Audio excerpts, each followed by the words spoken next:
Good morning વિદ્યાર્થી મિત્રો આપણી એસએસની બુકમાં ચેપ્ટર 17 જીવન નિર્વાહ.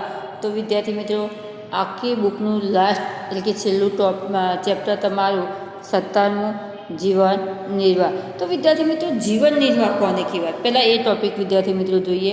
તો જીવન નિર્વાહ કે તમારે કે મારે કે કોઈ પણ વ્યક્તિને ઘરમાં જીવન નિર્વાહ તો ચાલતો જ હોય. કેવી રીતના વિદ્યાર્થી મિત્રો કે આપણા પપ્પા અને મમ્મી, કાં તો એકલા પપ્પા કમાતા હોય, કાં તો મમ્મી ને પપ્પા બંને ભેગા થઈને કમાતા હોય, તો કેવી રીતે કમાય છે, કેટલા પૈસા કમાય છે, ઘર આપણું કેવી રીતના ચાલે છે, આપણને ખાવા પીવાથી માંડી અને ફેસિલિટી કેટલી, ખાવા પીવામાં, પહેરવા ઓઢવામાં, ફરવામાં કેટલી ફેસિલિટી મળે છે, એને શું કહેવામાં આવે વિદ્યાર્થી મિત્રો?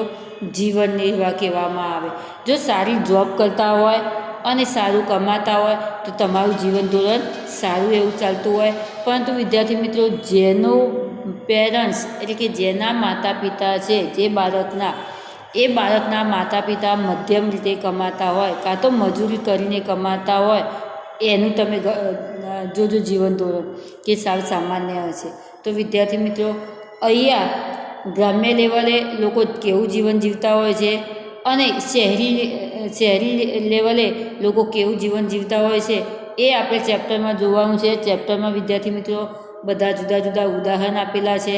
કોઈ ખેતી કેવી રીતના કરે છે, કોઈ મજૂરી કેવી રીતના કરે છે, કોઈ બીજા કાર્યો કેવી રીતના, કારીગર વર્ગ જે છે એ પોતાના કાર્યો કેવી રીતના કરે છે અને પોતે પોતાનું જીવન નિર્વાહ કેવી રીતે ગુજારે છે એ વિદ્યાર્થી મિત્રો આપણે અહીંયા જોવાનું છે. તો ખાસ આ આપણા જીવન માટે ખૂબ જ ઉપયોગી છે કે આપણું વિદ્યાર્થી મિત્રો આપણને નથી થતું કે દાખલા તરીકે આપણા સ્કૂલમાં પ્રવાસનું આયોજન કરાયું હોય, કાં તો બીજો કોઈ ટૉપિક હોય, તો આપણે પ્રવાસ જવાની ઈચ્છા છે, પરંતુ પૈસા તમને એમ કહેવામાં આવ્યું હોય કે 500 રૂપિયા ભરવાના છે, તો મમ્મી આપણને શું સમજાવે છે વિદ્યાર્થી મિત્રો? અત્યારે નહીં, પછી હું તને લઈ જઈશ. ક્યારે વિદ્યાર્થી મિત્રો કહે? કાં તો આપણું મધ્યમ ઘર ચાલતું હોય, કાં તો વધારે ખર્ચો આવી ગયો હોય, આપણી પાસે પૈસા ન હોય, તો આના કારણે મમ્મી આપણને એમ સમજાવે કે અત્યારે નહીં, પરંતુ પછી હું તને લઈ જઈશ. તો આ આપણા જીવન નિર્વાહ થયો. આપણા ઘરમાં 4 વ્હીલ ગાડી લાવીને મૂકી દેવી છે, પરંતુ આપણું ઘર જો માંદસ પૂરું થતું હોય કે તમારે રોજીરોટીમાં આખા મહિનામાં પપ્પાના પગારમાંથી પૂરું થતું હોય, તો આપણે 4 વ્હીલ લાવવી હોય તો લાવી શકીએ છીએ ખરા વિદ્યાર્થી મિત્રો? મોટા બંગલામાં જવું હોય તો જઈ શકીએ છીએ ખરા? આનું કારણ છે જીવન નિર્વાહ, કે આપણે પોતે જે રીતે કમાતા હોઈએ. એક ગામનો ખેડૂત કે ગામનો કારીગર વર્ગ જે છે એનું જીવન ધોરણ જોજો, શહેરનું જીવન ધોરણ. પરંતુ વિદ્યાર્થી મિત્રો એટલું કહીશ કે અમુક વખતે શહેર કરતાં પણ ગામડાવાળા આગળ વધી જતા હોય છે, કારણ કે ખેતી કરતા હોય છે, ખેતીમાં સારી એવી આવક થતી હોય, ખેતી અને પશુ, તો આના કારણે વિદ્યાર્થી મિત્રો એ લોકોને સારી એવી આવક મળતી હોય છે. અમુક વખતે આપણે અહીંયા પપ્પા મજૂરી કામ એટલે કે એક કારીગર તરીકે કામ કરતા હોય, તો આપણને જોઈએ એટલું શું થતું હોય છે, મહેનતાણું મળતું ન હોય. આના કારણે ગ્રામ્ય વિસ્તાર કરતાં આપણે બદતર સ્થિતિમાં અહીંયા રહેવું પડે છે. તો ખાસ વિદ્યાર્થી મિત્રો સૌથી જીવનમાં ઉપયોગી હોય એવું તમારું જીવન નિર્વાહ એટલે કે આપણું જીવન કેવી રીતના જતું હોય છે, કેટલા પૈસામાં કેવી રીતના આપણું જીવન ગુજારીએ છીએ, એ તમારું ચેપ્ટર છે જીવન નિર્વાહ. તો જોઈએ વિદ્યાર્થી મિત્રો, વ્યક્તિના જીવન ઉપર આસપાસની બાબતો અસર કરે છે. જો વ્યક્તિના જીવન પર મહત્ત્વની બાબત એ કે લોકોમાં ઓછામાં ઓછી સુવિધાઓ જે મળે અને જે જીવે, એ શું કહેવામાં આવે છે? એને વ્યક્તિના અસર કરતી હોય છે. તો જો વિદ્યાર્થી મિત્રો વ્યક્તિના જીવન ઉપર આસપાસની બાબતો અસર કરે છે. આપણી આસપાસ અનેક પ્રકારની ભિન્નતાઓ જોવા મળે છે, કારણ કે વિદ્યાર્થી મિત્રો ખરેખર તમે બહાર નીકળો ને તો એ વખતે તમને ખ્યાલ આવે કે માણસ કેવી રીતના જીવે છે. હા, આપણા ઘર પૈસાવાળું હોય, આપણા પપ્પા વધારે કમાતા હોય, પરંતુ બહાર તમે ભાઈબંધો હોય તો ભાઈબંધોની સ્થિતિ જોજો, કાં તો બહાર નીકળ્યા હોય તો રોડ ઉપર બેઠેલા એક ગરીબ વર્ગ હોય, એક ભિખારી હોય તો એની સ્થિતિ જોજો, કે પોતે પોતાનું વાળવાવાળા હોય તો એની સ્થિતિ જોજો, કોઈ બીજું કારીગર વર્ગ હોય તો એની સ્થિતિ જોજો. તો આના કારણે આપણને ખ્યાલ આવે કે લોકો પોતાનું જીવન કેવી રીતના ચલાવતા હોય છે. આપણી આસપાસ અનેક પ્રકારની ભિન્નતા જોવા મળે છે. જો આપણી આસપાસ મેં તમને કહ્યું એમ જુદી જુદી રીતે ભિન્નતા શામાં ભિન્નતા વિદ્યાર્થી મિત્રો? રહેણી કહેણીમાં એમ તે ભિન્નતા જોવા મળે છે. ગ્રામીણ જીવનની સૌથી મહત્ત્વની બાબત હોય તો એ છે કે તેઓ ઓછામાં ઓછી સુવિધાઓનો ઉપયોગ કરે છે. જો હવે ગ્રામ્ય લેવલે એમ તે ગ્રામીણ જીવનની સૌથી મહત્ત્વની બાબત એ છે કે તેમને સુવિધાઓ પ્રાપ્ત થતી નથી. કેવી વિદ્યાર્થી મિત્રો? અહીંયા આપણે સિટીમાં રહેતા હોય, ભલે આવક ઓછી હોય તો એ આપણને અહીંયા પૂરી સુવિધા મળતી હોય છે. કેવી? એક તો રોડ રસ્તા, એ કંઈક વસ્તુ લેવા જવું હોય તો વસ્તુ આપણને તાત્કાલિક મળી રહે. સાધન વાહન વ્યવહાર હોય તો વાહન વ્યવહાર જલ્દી મળી રહે. તમારે કોઈ કાગળિયા કરવા હોય, કોઈ દાખલા લેવા હોય તો અહીંયા સીધા જાઓ એટલે તમને તે મળી રહે. જ્યારે ગ્રામ્ય વિસ્તાર હોય તો બાજુના શહેરમાં જાય તો જ એમને જે ગામ હોય એની બાજુનું શહેર હોય તો ત્યાં જાય તો જ વસ્તુ મળી રહે. એ સિવાય કંઈ વસ્તુ મળે નહીં. તો આના કારણે કહેવામાં આવ્યું છે કે ગ્રામીણ વ્યવસ્થા એમાં ઓછામાં ઓછી સુવિધાઓ હોય છે. ગામડાના લોકો વિવિધ રીતે આર્થિક વ્યવસાય સાથે જોડાયેલા હોય છે. હવે ગ્રામ લોકોનું જીવન, તો ગામડાના જે લોકો છે એ આર્થિક રીતે જુદી જુદી રીતે પોતાનું ભરણ પોષણ કરવા માટે કંઈક ના કંઈક કાર્ય કરતા હોય છે. મોટે ભાગે લોકો ખેતીના કામ સાથે જોડાયેલા હોય છે. એમ કે ગામડાઓમાં ખાસ કરીને મુખ્ય કામ કયું તો ખેતીનું કામ. એમ તે ખેતીના વ્યવસાય સાથે જોડાયેલા હોય છે. ગ્રામીણ જીવનમાં સ્થાનિક વ્યવસાય અને સ્થાનિક પર્યાવરણની વસ્તુઓ જીવનમાં સીધી અસર કરે છે. ખાસ વિદ્યાર્થી મિત્રો કે ગ્રામીણ જીવનમાં સ્થાનિક વ્યવસાય, ગામડાઓમાં સ્થાનિક એટલે કે પોતે ખેતી કરતો હોય તો ખેતી, મિસ્ત્રી કામ કરતો હોય તો મિસ્ત્રી કામ, પંચાળનું કામ કરતો હોય તો લોખંડનું કામ. તો આ રીતે જે જુદા જુદા પછી પ્રજાપતિ હોય તો માટલા ગરવાનું કામ. તો આ રીતે એનું જે સ્થાનિક વ્યવસાય છે એ સ્થાનિક વ્યવસાય તરીકેનું કાર્ય કરે છે. અને પર્યાવરણની વસ્તુઓમાં જીવનમાં સીધી અસર કરે છે. પર્યાવરણની વસ્તુઓ એટલે કે આપણને જે વાતાવરણ છે તો વાતાવરણના લીધે આપણને શું થાય, જે બધી એ વસ્તુઓ છે એ સીધી રીતે અસર કરતી હોય. કારણ કે વિદ્યાર્થી મિત્રો તમે જોજો, અહીંનું દૂધ જોજો, ગામડાનું દૂધ જોજો.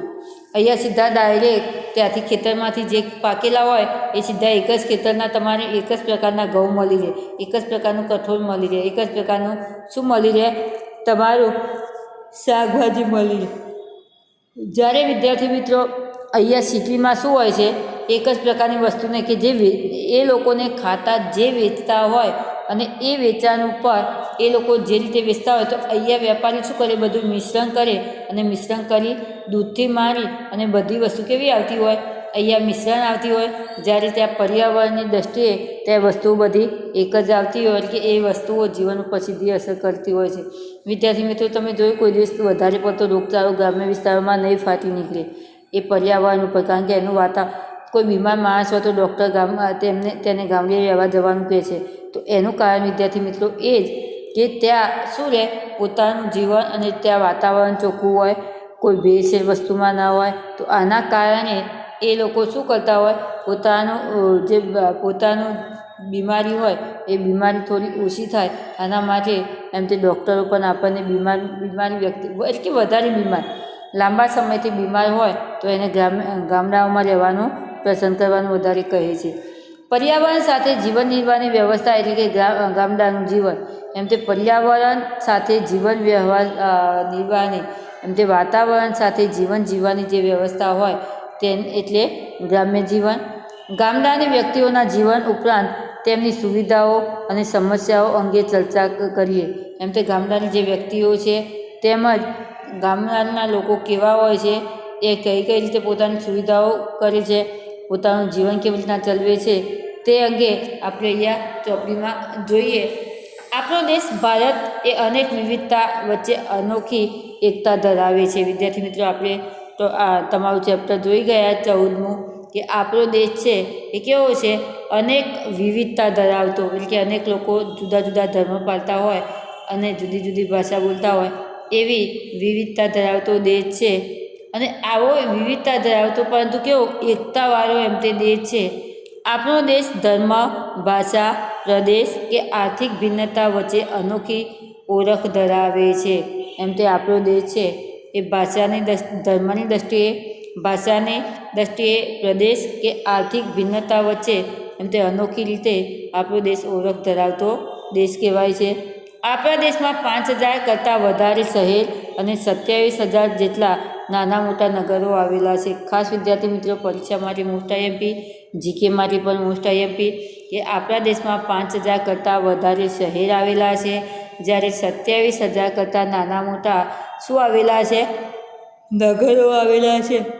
આપણી આસપાસ ગામડામાં રહેતા લોકો રોજગારી મેળવવા માટે શહેરોમાં આવે છે, કારણ કે વિદ્યાર્થી મિત્રો અત્યારે વરસાદ અનિશ્ચિત અને આવે તો વધારે પ્રમાણમાં આવતો હોવાથી લોકો એમ તો પોતાનું જીવન સારું એવું જાય, બાળકોનું જીવન સારું એવું જાય એ માટે શું કરતા હોય છે કે એમ તે તમારું ગામ જે હોય એથી નજીકમાં આવે છે, નજીકના શહેરમાં આવે છે. કેટલાક નગરો કે શહેરમાં બીજા રાજ્યથી પણ લોકો આવે છે. કેટલાક નગર હોય કે શહેર હોય, વિદ્યાર્થી મિત્રો આપણે જ વાત કરીએ કે આપણે અમદાવાદમાં રહીએ છીએ તો અમદાવાદમાં માત્ર ગુજરાતના છે એવું નથી, પરંતુ આજુબાજુના જે અલગ રાજ્યો છે એ રાજ્યોમાંથી પણ અમદાવાદમાં લોકો પોતાના વ્યવસાય માટે આવેલા છે. તો આ જ રીતે એમ કહેવાય છે કે કેટલાક નગરો કે શહેરોમાં બીજા રાજ્યથી પણ લોકો આવતા હોય છે. આપણા દેશના નાગરિકોને દેશમાં કોઈ પણ રાજ્યમાં જઈ શાંતિથી રહેવાનો અને વિકાસવાનો બંધારણમાં અધિકાર અપાયો છે. એમ તે આપણો દેશ છે તો આપણા દેશના જે નાગરિકો એટલે કે આપણી દેશની જે પ્રજા કહેવાય તો એ પ્રજાને કોઈ પણ રાજ્યમાં જઈ શકે અને કોઈ પણ રાજ્યમાં જઈ શાંતિથી રહેવાનો અને શાંતિથી પોતાનો વિકાસ કરવાનો અધિકાર એમ તે બંધારણમાં બતાવેલો છે. શહેરમાં રહેનારા લોકો વિવિધ વ્યવસાય સાથે જોડાયેલા હોય છે. એમ તે શહેરમાં રહેતા લોકો જે છે એ શું હોય છે? જુદા જુદા રાજ્યોમાંથી આવેલા હોય છે અને એ જુદા જુદા વ્યવસાય સાથે જોડાયેલા છે. વિદ્યાર્થી મિત્રો એટલું કહીશ કે તમે જોજો ગામડાઓમાં લગભગ ક્યાંક ભાગ્યે જ બહારથી કોઈક આવીને રહેતું હશે, નહીં તો બધા આપણા ગામના જ હોય છે. જ્યારે શહેરમાં કોઈ એક ગામનું હોતું નથી, જુદા જુદા ગ્રામ્ય વિસ્તારના તો હોય છે જ, પરંતુ જુદા જુદા ગ્રામ્ય વિસ્તારની સાથે સાથે જુદા જુદા રાજ્યના લોકો પણ આપણા અમદાવાદ શહેર જેવા બીજા શહેરોમાં પણ આવી અને પોતાનો જીવન વ્યવહાર ચલાવવા માટે જુદો જુદો વ્યવસાય અને નોકરી કરતા હોય છે. શહેરમાં રહેનારા લોકો વિવિધ વ્યવસાય સાથે જોડાયેલા હોય છે.